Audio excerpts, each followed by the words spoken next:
তো হ্যালো বন্ধুরা, আজকে আমি ধনেপাতা দিয়ে একটা রেসিপি তৈরি করব। দেখাচ্ছি কি তৈরি করছি। ধনেপাতাগুলো ভালো করে ধুয়ে নিলাম। এখানটা কোনো রকম ডাল দেইনি, ওই একটা দুটা খুব কচি কচি ডালগুলো। আর ভালো করে ছেঁকে নিয়ে ধনেপাতাটা মিক্সির মধ্যে দিয়ে দেবো পেস্ট করার জন্য। সঙ্গে দিলাম 5টার মতো লঙ্কা, আর লঙ্কা 6টা গেল। এবার ধনেপাতাটা পেস্ট করব।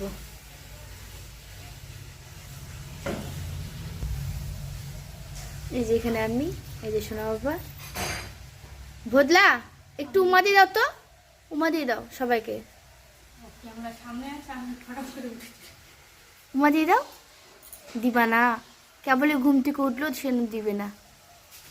এখানটায় মাছ ভেজে রেখেছে, যেটা আমার দ্বারাই হয় না। আমি এখানটা একটা মশলা করে নিয়েছি। এর মধ্যে আছে আদা, জিরা, তারপর হচ্ছে টমেটো আর রসুন, আর হচ্ছে পেঁয়াজ। এর মধ্যে সব মশলা দিয়ে দিয়েছি, একটু ধনা গুঁড়া দিয়েছি এর মধ্যে। এবার চলো রান্নাটা শুরু করি। চলো এবার তাহলে রান্নাটা শুরু করি। আমি তেল দিয়ে দিয়েছি, তেল গরম হয়ে গেছে। এর মধ্যে আমি দেবো কালো জিরা, তারপর দিব 3টার মতো ছোটো এলাচ। এবার যে মশলাটা করে রেখেছিলাম সেই মশলাটা দিয়ে দেবো। সব ভালো লাগে, শীতকালগুলো খেতে ভালো লাগে।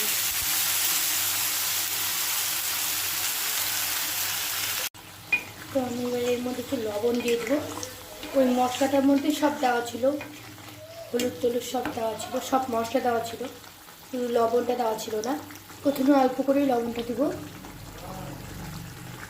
আমি এর মধ্যে এখনও কোনো রকম জল দিইনি। এই মশলাটা ভালোভাবে আগে ভাজা ভাজা করতে হবে, পুরো কালার চেঞ্জ হবে। জল দিব না, যেন না লেগে যায়, কন্টিনিউ নাড়তে হবে। আমার এখানটায় মশলাটা অনেকটা ভাজা ভাজা হয়ে গেছে, কালারটাও চেঞ্জ হয়ে গেছে। এবার আমি দিয়ে দেবো ধনেপাতার যে বাটাটা করে রেখেছিলাম ওটা দিয়ে দেবো।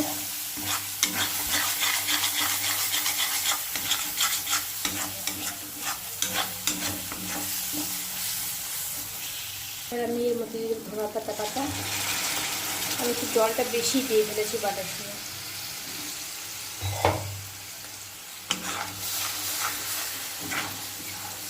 এই রেসিপিটা আমার এটাতে 4বার করা হচ্ছে। 2024 সালে করেছিলাম 3বার, তো এই সালে আজকে প্রথম।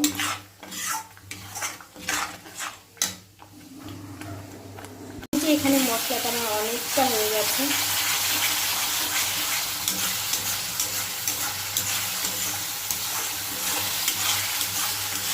এর মধ্যে এখনো কোনো জল দেইনি, এবার দেবো সামান্য একটু জল।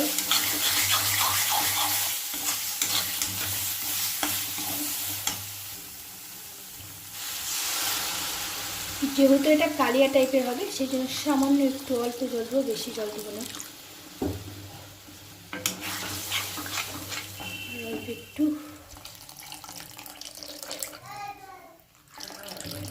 ব্যাস। এবার একটু ফুটতে হবে।